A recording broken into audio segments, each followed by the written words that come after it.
here in the master bedroom and throughout the trailer is 3/8" plywood that has been screwed down over the existing subflooring. And I could feel all this existed underneath it. So it was only 3/8" plywood, which is very flexible. So when you come in here, you'd feel the soft spots and you could feel where the joists were. Well, where I thought the joists were. The joists actually run this way, but then there are these like little purlin things that run across them. So the original floor in the trailer is particle board. This is literally particle board that you're familiar with. You know, why would you make this? There's no, there's not enough structural strength with this stuff once it has any issues.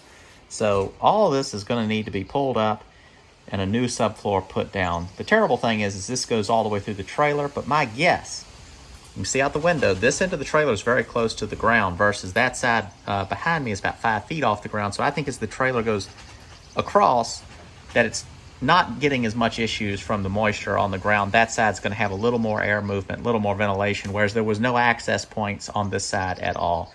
That's what I'm hoping, at least. Since I've revealed this, I'm going to go ahead and address it. I don't know how far I'll end up having to go in the rest of the trailer.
In the front of the house, the rough opening framing is rotten, so I need to get that fixed.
tell me what we did.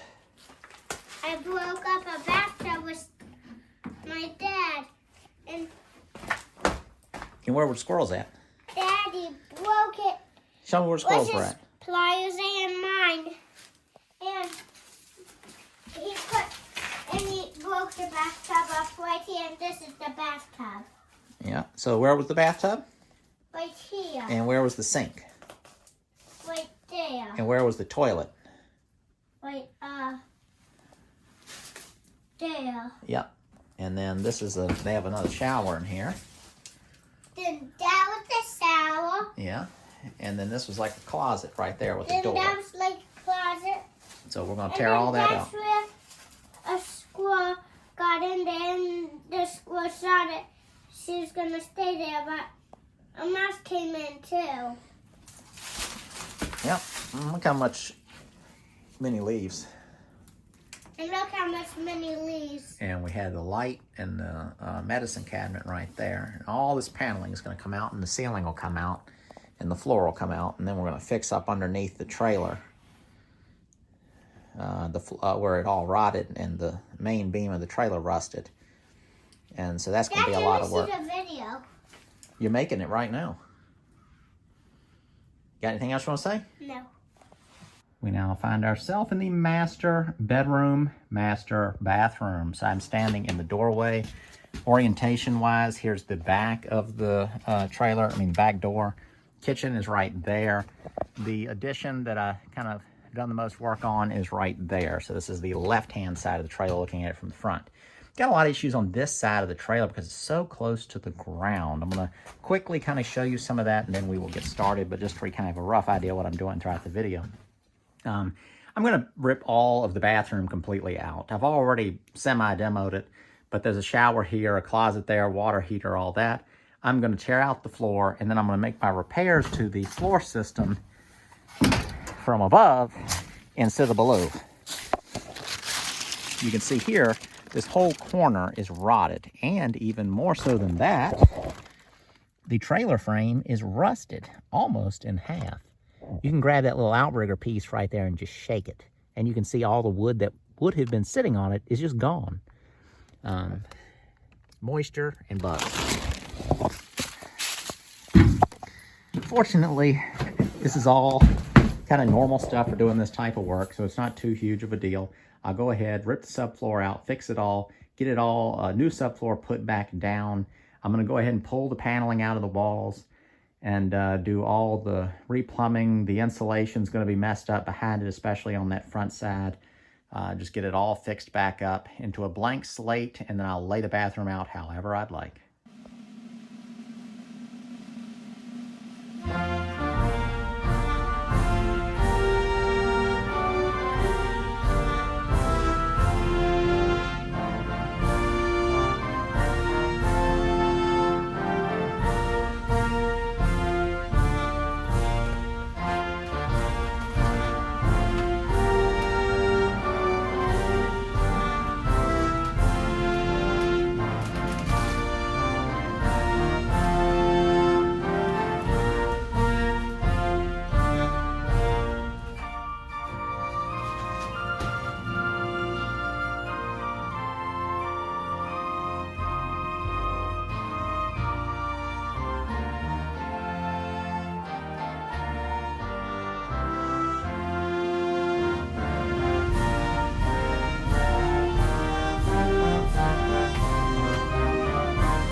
The next morning, all these 2x6s are rough, will need to be replaced. These cross pieces may or may not stay. I'm going to replace them if they stay, or I might get rid of them and kind of make up for that sort of 3/4 of an inch difference with the rest of the floor by shimming out the tops of the joists.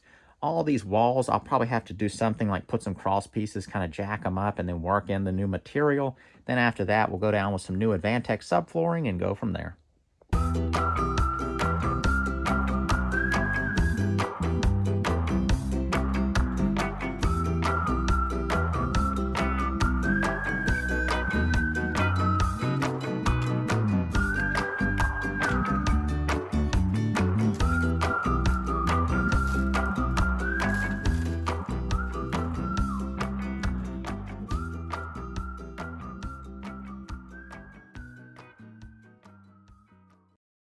The rear corner of the trailer under the bathroom is where the majority of the damage is. It's close to the ground, moisture issues, contact with the ground itself is just rusted out the back of the trailer.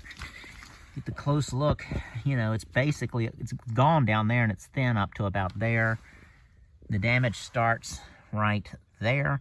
This part of the I-beam is still pretty solid though, that plate, so I can stand on top of this and bounce up and down. It's very minimal deflection. The wood that it was kind of shimmed up on top of the blocks is all rotted out. So I thought to just replace it all with some treated wood, saw out the bad metal, plate in some 2x10s, bolt them to the frame, some hangers, and just kind of build this corner back out of wood. And for some reason, I am resistant to do that. I also don't want to go buy all that treated lumber and all that, all the bolts. So I'm going to fix it with metal. I've got a bunch of, not a whole bunch, but a bunch of scrap metal, just random pieces.